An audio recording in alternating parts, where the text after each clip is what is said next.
আসসালামু আলাইকুম ওরহমতুল্লাহ। প্রিয় দর্শক মণ্ডলী, আজকে আমি আপনাদের সম্মুখে অতিমাত্রায় বেশি বৃষ্টি হলে যে দোয়াটি পড়তে হয় সে দোয়াটি নিয়ে এসেছি। চলুন আমরা সে দোয়াটি সুন্দর করে মুখস্থ করে নেই। আল্লাহুম্মা হাওয়ালাইনা ওয়ালা আলাইনা। প্রিয় দর্শক মণ্ডলী, আপনারা আমাদের চ্যানেলটিকে সাবস্ক্রাইব করে নিতে পারেন।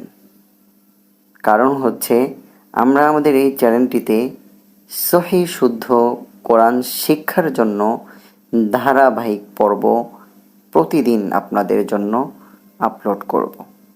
তো আজকের মতো বিদায় নিচ্ছি। আসসালামু আলাইকুম ওয়া রাহমাতুল্লাহ।